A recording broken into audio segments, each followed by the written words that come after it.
questions, if you're online and joining us via Zoom, you have questions, please just unmute yourself, ask the question. Alternatively, type the question in the chat. If you're in the room, then Raquel has a microphone, and we're going to try and use the microphone to ask questions so that we online can hear them. Right, so it's my great pleasure to introduce Mark Rose from the University of Cambridge, who will tell us about where scattering diagrams come from. Yeah, okay, well, thank you for the invitation. I don't remember when I accepted the invitation because it might have been many, many years ago now. But anyway, I wasn't exactly sure what to talk about because I haven't actually thought about cluster varieties since probably 2016 or so. But there's this technology that I along with Keel, Hacking, and Kontsevich, introduced into cluster theory called scattering diagrams. And I thought I would just give sort of a general interest talk, nothing particularly heavy, to try to explain where these gadgets originated. So think of this as more a colloquium style talk. I mean, the basic point is GHKK introduced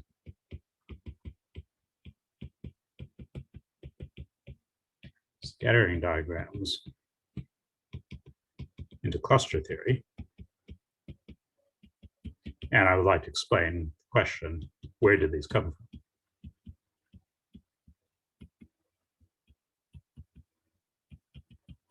So there was already a sort of highly developed understanding of these gadgets before we realized that they applied to cluster algebras. So maybe I'll start with just sort of a few words about mirror symmetry. So from the point of view of this talk, the best version of mirror symmetry to think about is that you start with a log-Calabi-Yau manifold. So what is this? This would be a pair.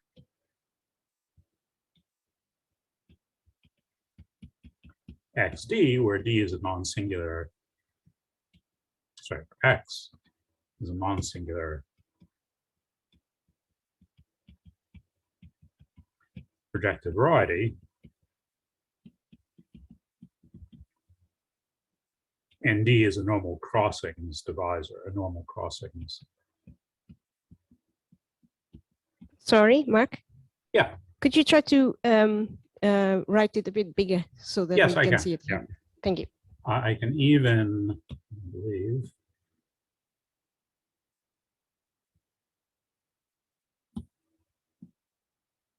oh, that's going to run off the, okay, well, that one's slightly bigger.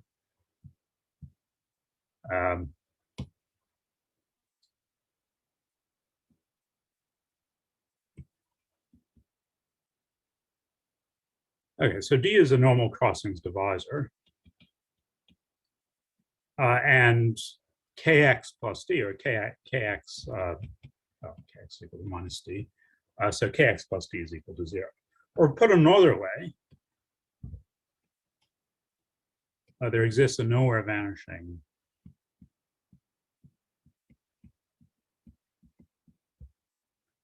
meromorphic n, which is the dimension of x, form on, well, maybe I should say homomorphic n form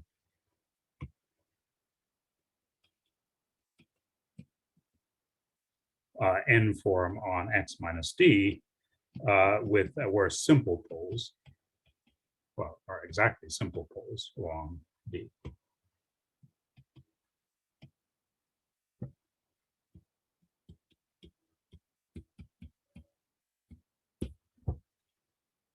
Okay, so this is what we think of as being a log-Calabi-Yau, and the associated to this, we have this mysterious process called mirror symmetry, which associates to this pair XD, associates some mirror variety, X hat. Now, I don't want to talk about the full machinery of mirror symmetry, but there is a conjecture from 1996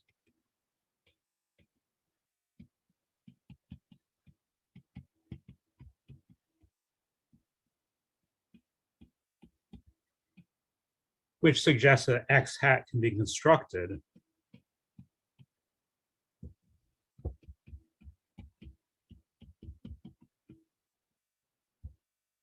by dualizing Lagrangian torus fibration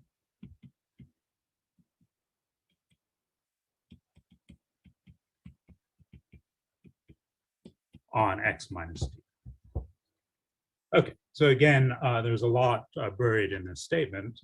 I'm not going to worry too much about this, but rather than just do a few examples. So as a first example, let's take X minus D to be just C star squared. So here you can compactify X minus algebraic torus, say, to any toric variety. So we'll take X be any toric surface, projective toric surface. And C star squared comes along with a natural torus vibration, which you all know,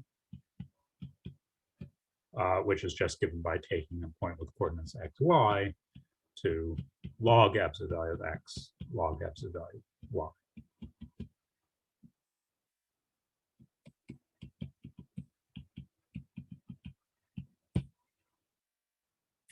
And then it makes sense to try to dualize this torus vibration.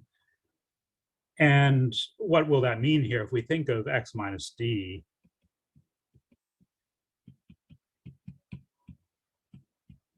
as, say, a lattice M tensor C star, M in this case is just a lattice that's squared, then the dual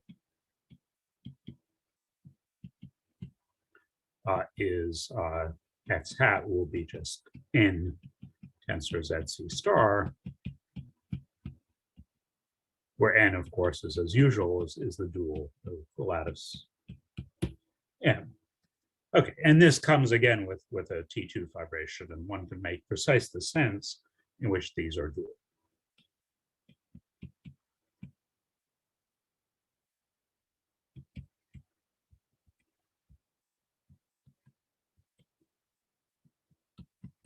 Now, of course, an algebraic torus is also the simplest example of a cluster variety, rather trivial example of cluster variety.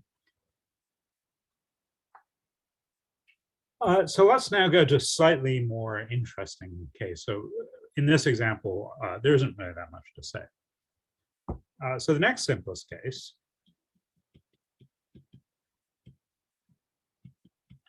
and this is a variant of an example studied by Denis Roux in 2007, is to take the following. So we'll start with P1 cross P1.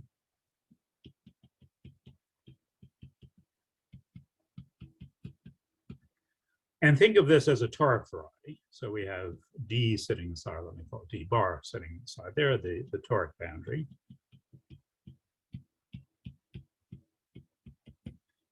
And if I were to draw a picture, here's the toric boundary, and that's P1 cross P1. And what I'm going to do is I'm going to take a point, say over here, and blow up this point.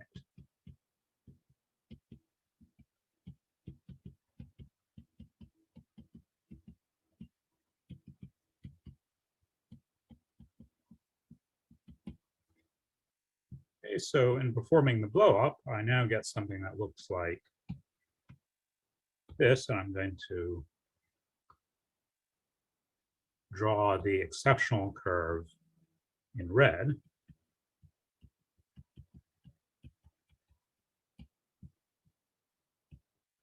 And I take as D will be the strict transform.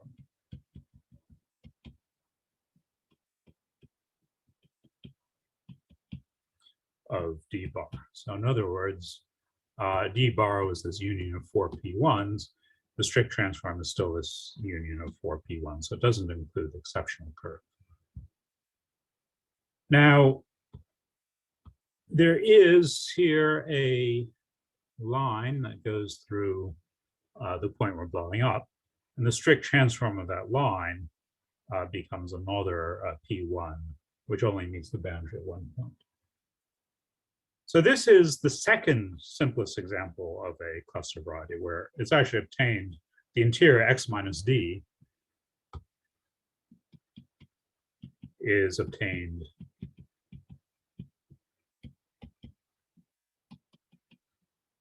by gluing two copies of c star squared.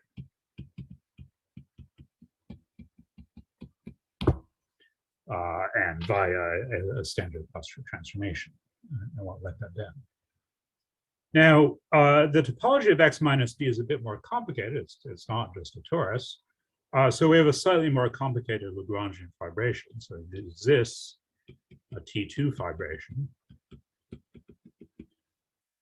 from x minus d down to R2. And I'll attempt to draw it. So here's R2. And of course, in general, the fibers are two tori. But there's a special point in R2 where the fiber is a pinch torus.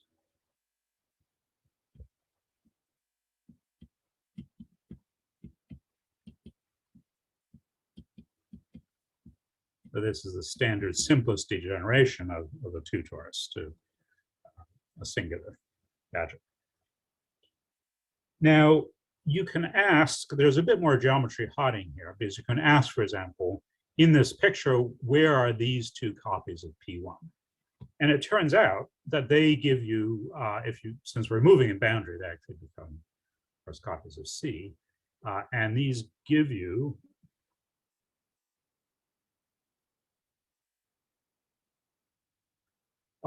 disks, or if you chop it off as a disk, otherwise it goes out to infinity. You have this P1 minus this point becomes this gadget that I've drawn here, and it fibers over a line coming out of this point here. And similarly, the blue curve fibers over a line coming out in the other direction, and again looks something like this.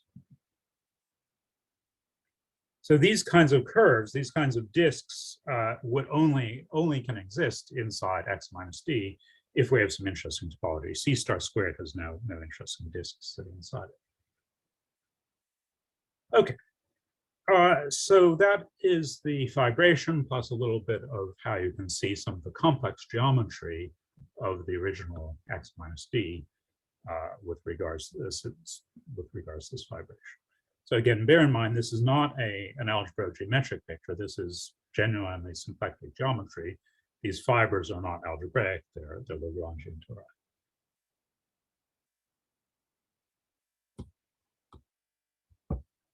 Now, Aru made this key sort of philosophical argument in this 2007 paper. So Aru argued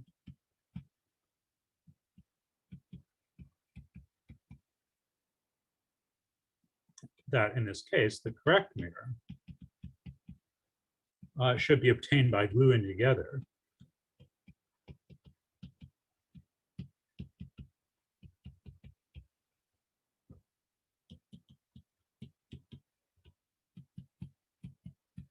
copies of C star squared using gluing maps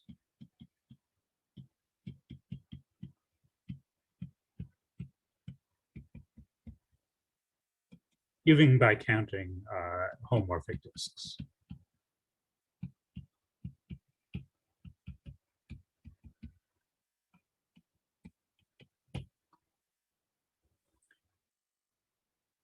Okay, so I would like to go back to this picture here.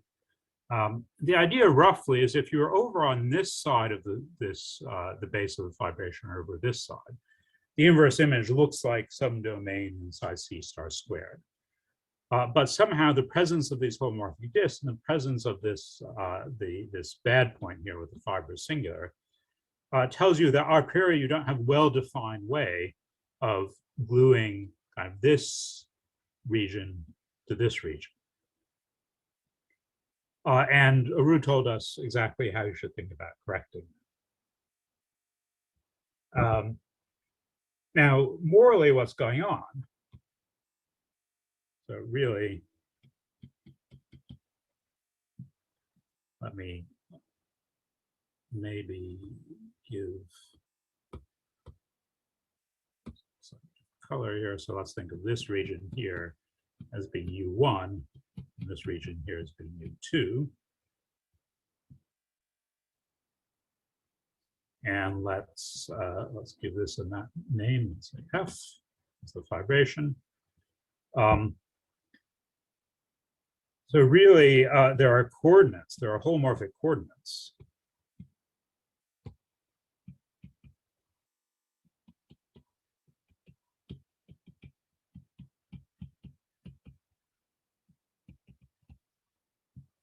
On F inverse of U1 and F inverse of U2, which are given by counting what we call mass element index 2 holomorphic disks.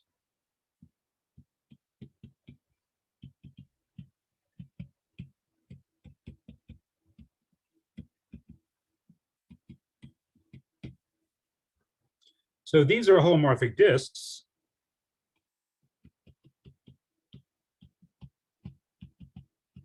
with boundary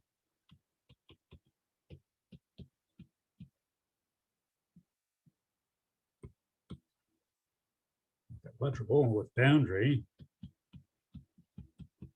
on a T2 fiber of F,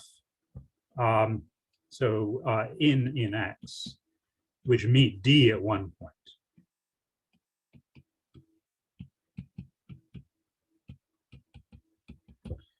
I'm not going to tell you, given the time constraints, I'm not going to tell you the precise recipe for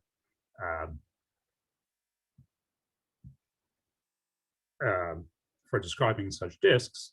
Let me go for describing how you get coordinates by counting these disks. But let me go back to this picture, which I probably should redraw, to try to show what kind of disks might come into play. So again, let me draw a lot of space here. Here is the base of our fibration. Now over in U1, which was over here, I have disks that look, well, I could have a disk that comes in from infinity and has boundary in one of these fibers. So this point lies in D. Or I can look at disks that come in this direction. Again, that point lies in D, again with boundary on a torus fiber. So those two disks together each give rise to a holomorphic function on the dual torus fibration in over U1. And I can use those two functions to define the complex structure. Now, on the other hand, remember that we have these two things down here in the base, which correspond to these other disks. So let's now look at what happens at U2. And I want to understand how the coordinates coming from these disks give you coordinates over here. And the key point is that this disk actually doesn't do anything interesting. There's still a similar disk sitting over here, again, meeting the same boundary component.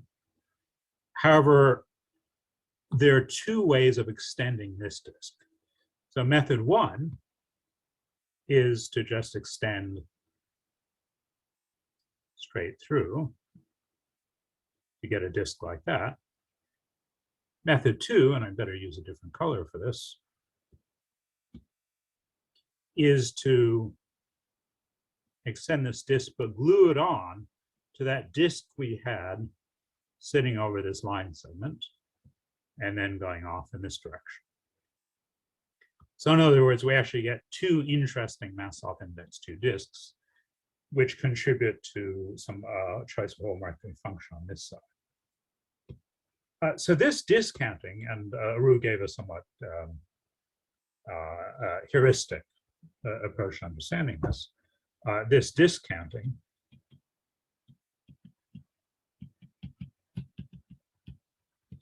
leads to the recipe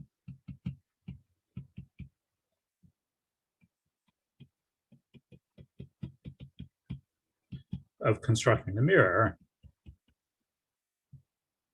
by gluing two copies of C star squared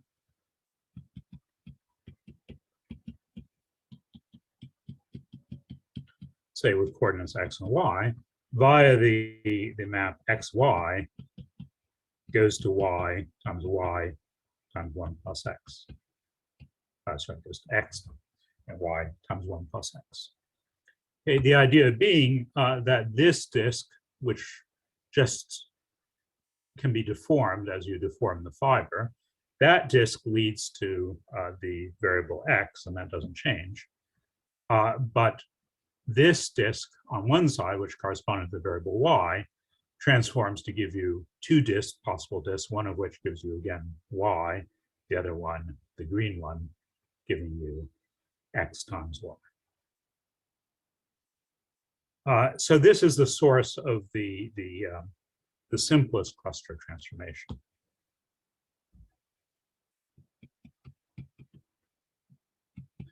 So we see it as a change in counts of disks. Okay, so that's the simplest situation. Now, somewhat more generally,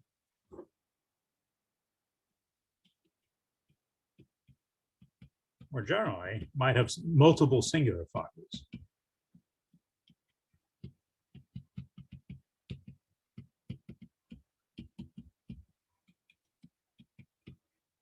So if you can imagine a slightly more complicated situation, I think we'll probably see a more complicated situation in Mandy's talk coming up. For example, you might have two singular fibers.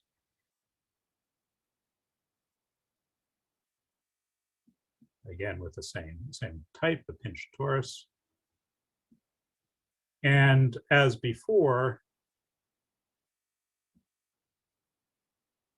we might have some homomorphic disks fibering over lines.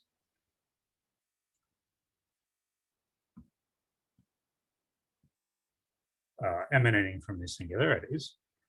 But of course, over here, so we have one disk like this, which might continue straight on, but it's also possible that these disks can be glued to give some more interesting disks like that. And so very roughly speaking, these more complicated disks should fiber or approximately fiber over some additional straight lines in the base. So what I'm drawing here, these straight lines are maybe all the possible ways in which these two disks can glue in some way that gives you a new interesting disk. Okay, so this is a very vague picture, but the goal is to sort of make precise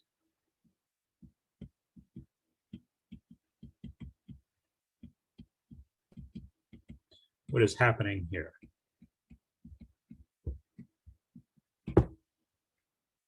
So we want to understand what can happen when sort of two disks come in and get glued to give more interesting disks. And this is the kind of structure that a scattering diagram is trying to capture. So what happens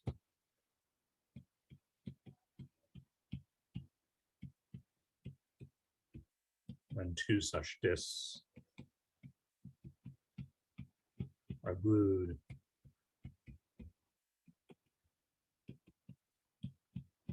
to give new disks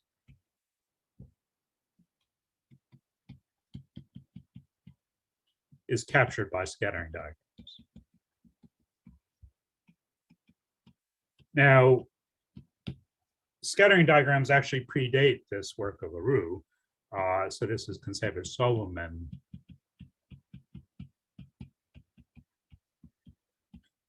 in 2004, and myself and Siebert in all dimensions. So this is surfaces, or 2 dimensions.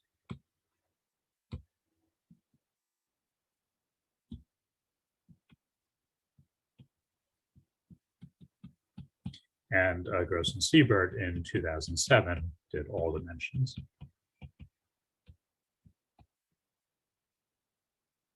So let me end the talk just by saying in the 2-dimensional case how we capture some of this information in a scattering diagram.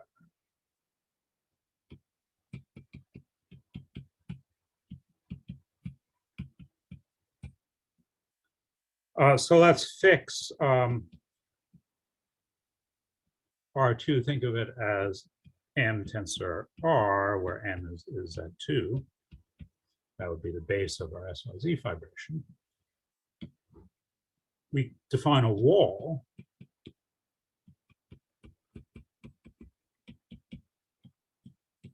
consists of data, so DFD, where first of all, D is either a line generated by some element of the lattice, or it's a ray. We always use the convention that it's negative for some M0 in M, but not 0. And FD is a formal power series in this monomial z to the M0 and T, which we can think of as an element of kz to the M0 double bracket T living inside K bracket M, the Laurent monomial ring in M, and then with the formal parameter T. And we want FD should be congruent to 1 mod T. Okay. So a wall is really just an array or line in R2, along with the function attached to it of array special sort. And then a scattering diagram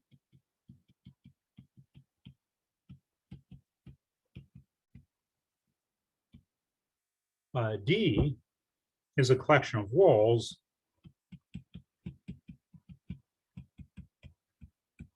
satisfying a reasonable finiteness condition, so such that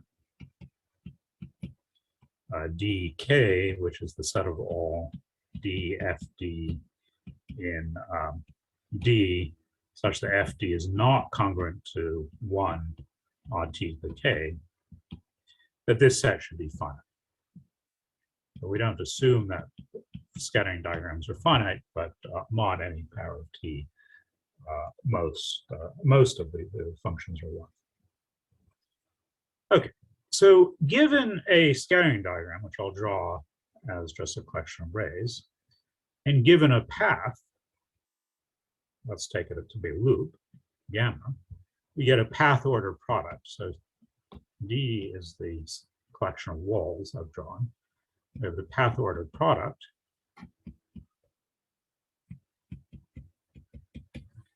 Where I'm going to simply take a composition of automorphisms associated with crossing each of these walls. So I need to explain to you, so it's a composition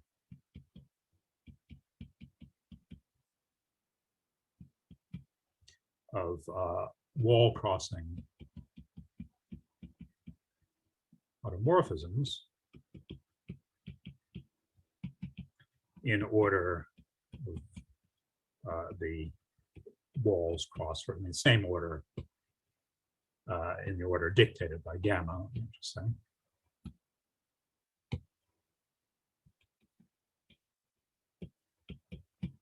And I just need to tell you what happens when we cross a single wall then. If our path, say, crosses a wall like this, what we'll do is we'll take N0 in the dual lattice in N, which is Hom mz, I'll take an n0, which is primitive and annihilates m0. This direction is m0.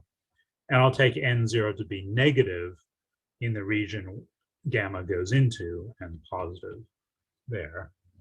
And then we get an automorphism.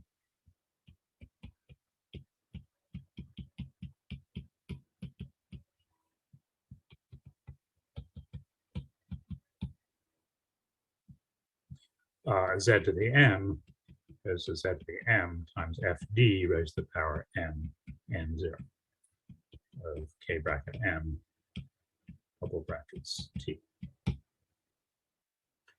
And then we say that scattering diagram is consistent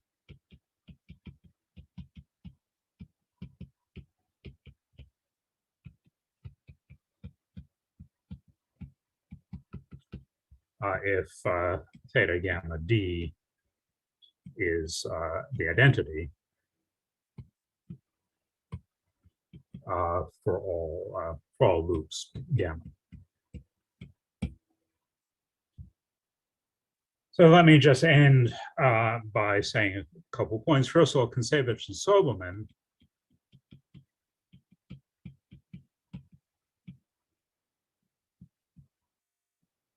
show that any scattering diagram,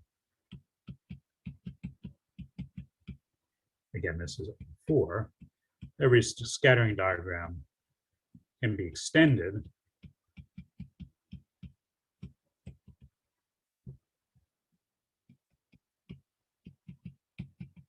this consistent diagram by adding just rays.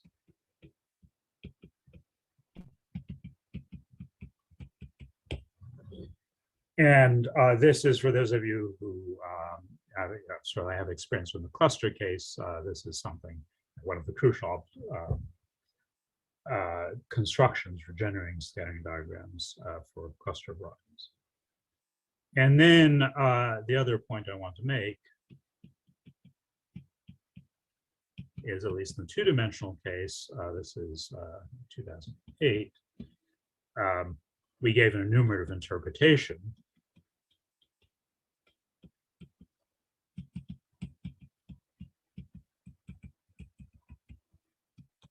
of scattering diagrams.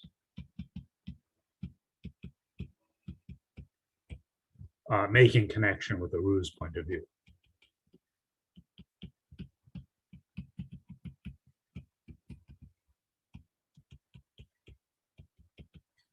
So in other words, while there's this purely algebraic method, this Kontsevich and Solomon gave an algorithm. It's something you just put on a computer and run for generating consistent scattering diagrams. We showed that those consistent scattering diagrams actually are have an enumerative interpretation, very much of the flavor referred to in this diagram that somehow corresponds to disk coming in, and what the rays you have to add tells you all the different ways they can glue these disks together.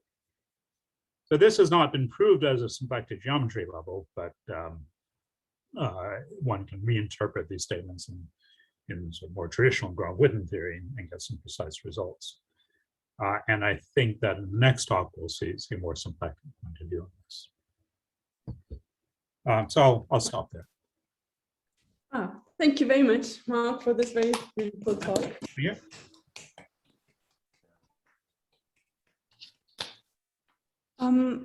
Are there any questions? I think we'll sort of take it in order. Are there any questions in the room?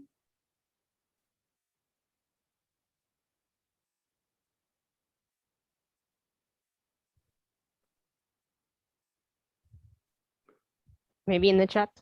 Okay, no questions in the room. There's no questions in the chat. If you are online and have a question, please just unmute yourself.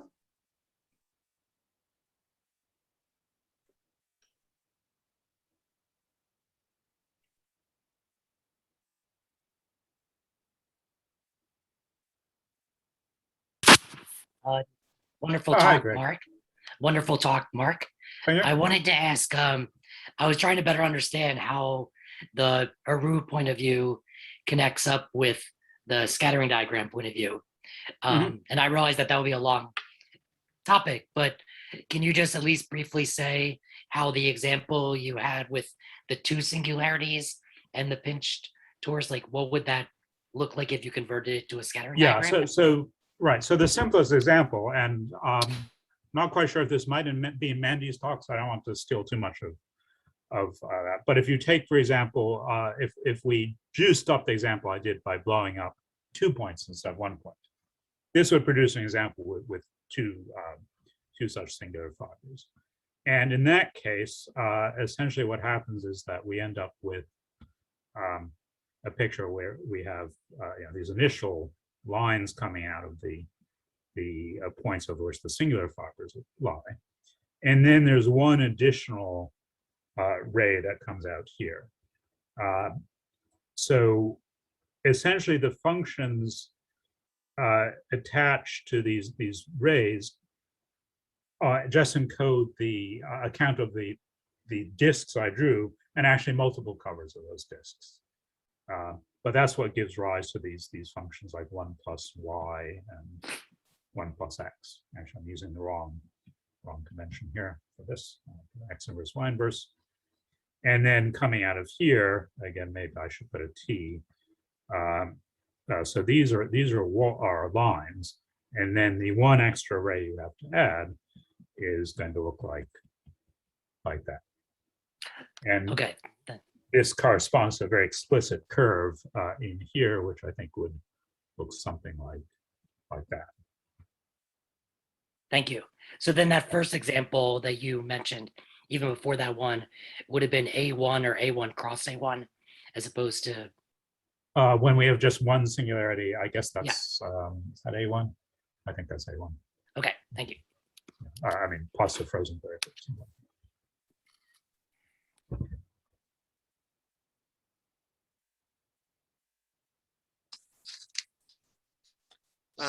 Hi, Mark.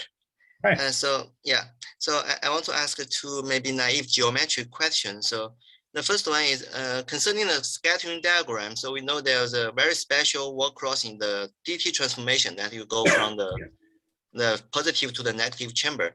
So in the geometric picture, what does it mean to consider this transformation? Yeah, that's a very good question. So and the answer is I don't know. So the first problem is that the existence of positive and negative chamber is very special to the cluster situation. So this definition of scattering diagram doesn't necessarily imply that there is a positive and negative chamber. For that, you need to restrict the transformations you're allowed. And so there's a standard. So all of these transformations live in a certain group, which has gone by various names, such as the tropical vertex group. But the one that we use in the cluster case, so for example, if we're in the rank 2 cluster case, we would be using a much smaller group of allowable transformations, which actually forces us to have a positive and negative chamber. But if we're in the general mirror symmetry case, it's quite easy to cook up examples where there are no chambers at all. The scattering diagram is everywhere dense. My favorite example of that is where you just take a cubic surface. Actually, let me just describe this as a blob. You start with P2 with a toric boundary. You blow up 2 points on each boundary divisor. And there's a beautiful scattering diagram where there's a ray of every rational slope. So it's completely dense, but you can actually still describe it. And if you do anything more complicated, then it's not describable. Okay. It's kind of so you mean that in general, there's no such notion of DT transformation, which is determined the scattering diagram? That's right. Yeah. So my feeling is that the DT transformation has to do with the fact that in the cluster case, you're restricting to a situation which, in some sense, is encoding a situation you might see when dealing with DT invariants.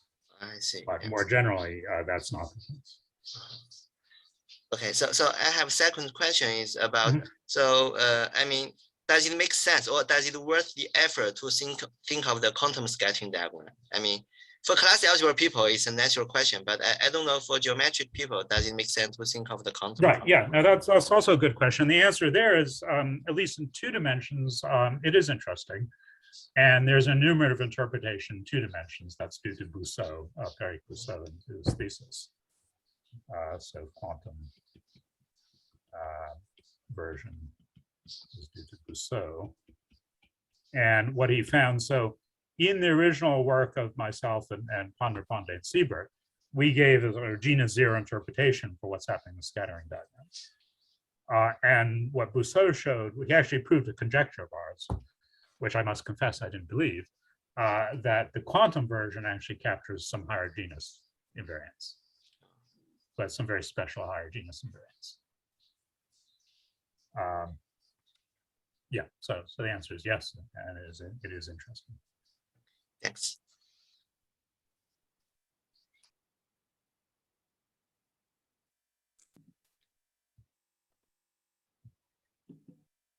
From the audience?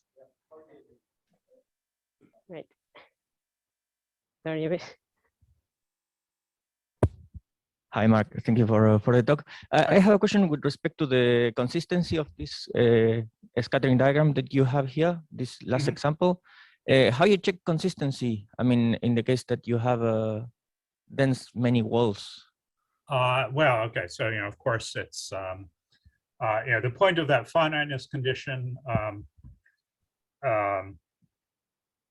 is it allows you to check order by order, so you can make sense of what consistency means.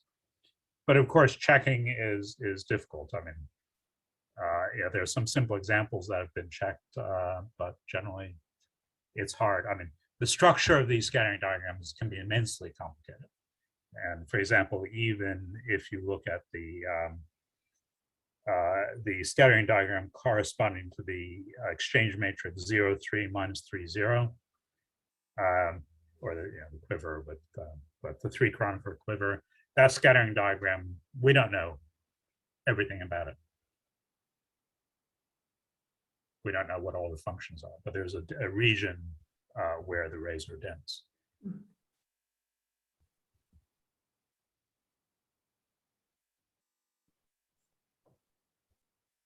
not sure if that was precisely your question, but.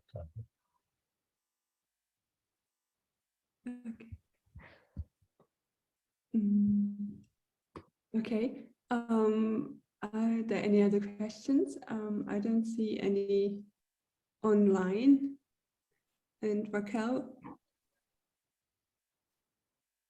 No more questions in the room? Okay. Well, then thank you very much, Mark, really, for this beautiful talk.